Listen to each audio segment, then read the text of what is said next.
Hola, buenas a todos. Nos ha pedido Raúl, tanto a Nico como a mí, que hagamos una actualización sobre el coronavirus. En concreto, yo voy a actualizar el último protocolo del día 11 de marzo. He intentado hacer la presentación lo más simple y lo más fácil posible para, conforme vaya viendo nuevas actualizaciones, se puedan ir copiando y pegando los aspectos más importantes. He recalcado del protocolo entero estos 7 puntos que creo que son los más importantes y los que mejor nos pueden ayudar, sobre todo a la hora de las guardias. En primer lugar, ha cambiado la definición de casos con respecto al protocolo del día 9 de marzo. Así se consideran los casos en investigación aquellos que cumplan el criterio A o el criterio B. En cuanto al criterio A, es cualquier persona con un cuadro clínico compatible de etiología respiratoria, es decir, tos, fiebre o disnea de cualquier tipo de gravedad, y que en los 14 días previos al inicio de los síntomas cumpla cualquiera de los siguientes criterios epidemiológicos. En primer lugar, áreas con evidencia de transmisión comunitaria, es decir, que haya residido o viajado a estos sitios. Ya se han incluido en la actualidad a la Comunidad de Madrid, La Rioja y los 2 municipios de La Bastida y Vitoria en País Vasco, o por consiguiente que hayan tenido un contacto estrecho con un caso probable confirmado. En cuanto al contacto estrecho, ahora más adelante os explico exactamente cuál es la definición. El criterio B es cualquier persona que sea atendida en la urgencia hospitalaria o que se encuentre hospitalizada y presente signos y síntomas de infección respiratoria aguda de vías bajas y uno de los siguientes hallazgos radiológicos: infiltrados bilaterales con patrón intersticial o en vidrio ilustrado, o infiltrados pulmonares bilaterales alveolares que compatibles con un síndrome de distrés respiratorio agudo. También se considerarán aquellos pacientes que presenten un infiltrado unilateral multilobar con sospecha de etiología. En cuanto a las áreas con transmisión comunitaria, ya se incluye, por supuesto, Italia, todo el país, y bueno, dentro de España, de momento, las comunidades de Madrid, de La Rioja y los municipios de La Bastida y Vitoria en el País Vasco. Esto probablemente irá cambiando a lo largo de estos días. En cuanto a la definición de contacto estrecho, que creo que es bastante importante, se considera cualquier persona que haya proporcionado cuidados a un caso probable o confirmado mientras el caso presente síntomas. ¿Quiénes son estas personas? Pues trabajadores sanitarios que no han utilizado las medidas de protección adecuadas, miembros familiares o personas que tengan cualquier otro tipo de contacto físico similar. Cualquier persona que haya estado en el mismo lugar con un caso probable o confirmado mientras el caso presentaba síntomas y a una distancia menor de 2 metros. Es verdad que en el protocolo del día 9 sí que ponía que el tiempo debía de ser mayor a 15 minutos. Ahora en este protocolo solamente hablan de la distancia menor de 2 metros. Y bueno, por último, se considera también contacto estrecho en un avión a los pasajeros situados en un radio de 2 asientos alrededor de un caso probable o confirmado, mientras el caso presentaba síntomas, y a la tripulación que haya tenido contacto con dichos casos. El siguiente apartado es definir los tipos de casos. Caso en investigación cuando cumpla el criterio A o el criterio B. El caso confirmado por laboratorio siempre y cuando cumpla el criterio de laboratorio, es decir, la PCR de screening positiva junto con la PCR de confirmación. En cuanto al caso probable, es un caso en investigación cuyos resultados de laboratorio no son concluyentes o solo son positivos para una de las pruebas del criterio de laboratorio. En aquellos pacientes con una alta sospecha clínica, bien por los hallazgos radiológicos y por la epidemiología, especialmente cuando las pruebas que se han hecho han sido del tracto respiratorio superior o la muestra no estaba recogida adecuadamente, se deberán de repetir las pruebas diagnósticas con nuevas muestras del tracto respiratorio. Más adelante explicaré que existen 2 opciones para hacer las muestras del tracto respiratorio. Y por último, en cuanto para definir a un caso descartado, es aquel caso en investigación cuyas PCR del criterio de laboratorio son negativas. En cuanto al tercer apartado, sobre la definición de infección, pues bueno, importante recalcar a quién le vamos a pedir estas muestras y qué tipo de muestras podemos solicitar.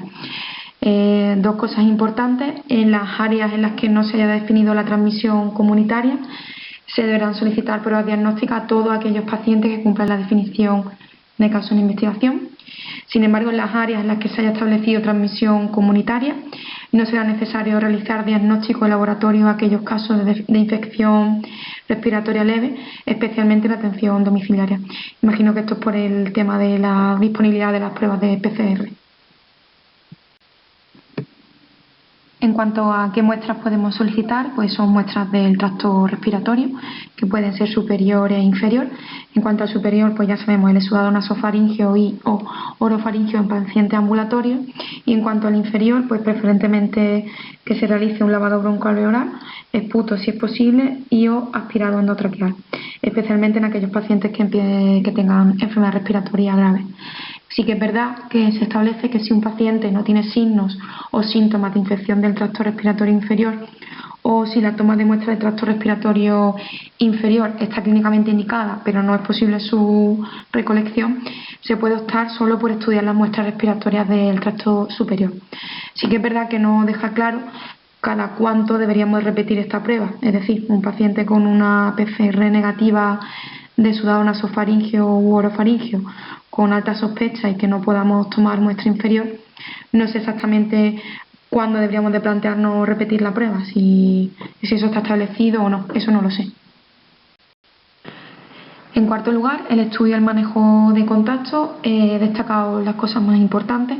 Cualquier persona asintomática que cumpla la definición de contacto estrecho deberá ser informada y se iniciará una vigilancia pasiva o activa. Segundo, en las áreas con transmisión comunitaria para el seguimiento de contacto puede establecerse una vigilancia pasiva. En tercer lugar, se recomienda que los contactos estrechos realicen una cuarentena domiciliaria, esto es 14 días desde la última exposición con el paciente positivo o caso probable, siendo recomendable en todo caso que limiten las actividades sociales y no realicen viajes. Se considerarán contactos casuales a las personas que hayan estado en el mismo espacio cerrado con un caso mientras era sintomático, pero que no cumplan los criterios para ser considerados contactos estrechos. En estos casos no se realizará una búsqueda activa de estas personas y si se identificaran personas que puedan encontrarse en este grupo, se les recomendará una vigilancia pasiva, es decir, podrán llevar una vida normal, en familia, con amigos y en general en el ámbito laboral. En quinto lugar, no se recomienda la recogida de muestras de rutina en los contactos. En sexto lugar, si durante los 14 días posteriores a la exposición desarrollara síntomas, deberá hacer autoaislamiento inmediato y contactar con las autoridades sanitarias. En quinto lugar, en cuanto a las medidas de aislamiento, 4 aspectos importantes. En los centros sanitarios, aquellos pacientes que se identifiquen como casos en investigación deberán separarse de otros pacientes, se les pondrá una mascarilla quirúrgica y serán llevados a una zona de aislamiento. El personal que también los acompañe hasta esta zona deberá llevar también una mascarilla quirúrgica.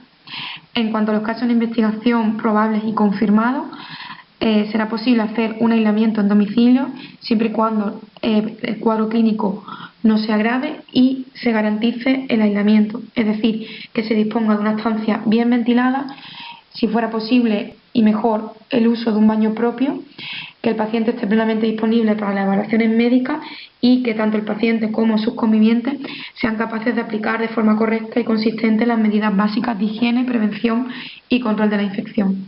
Por último, es importante tener identificado a todo el personal sanitario que va a atender a los casos en investigación, probables o confirmados, y si no se han cumplido las medidas de precaución correctamente, serán considerados como contacto estrecho y se deberán de manejar como tales. En sexto lugar, referente al equipo, también ha habido cambios con respecto al protocolo previo.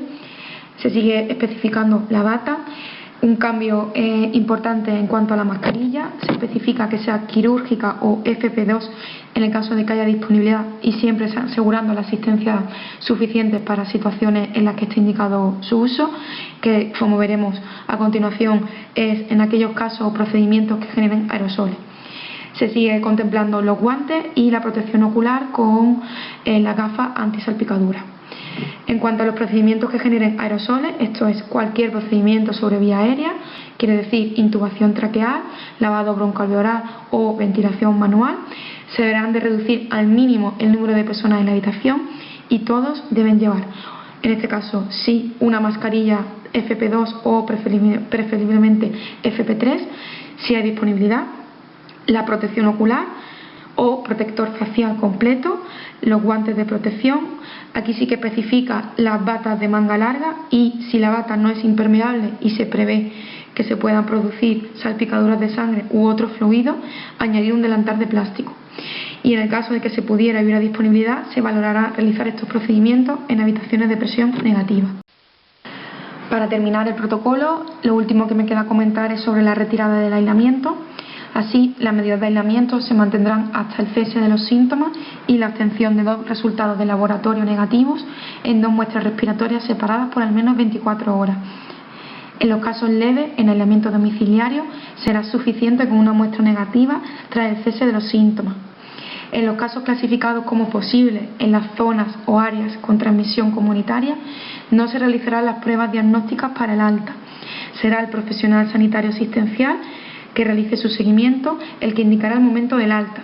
La recomendación general será permanecer en aislamiento 14 días desde el inicio de los síntomas, siempre que el cuadro clínico se haya resuelto.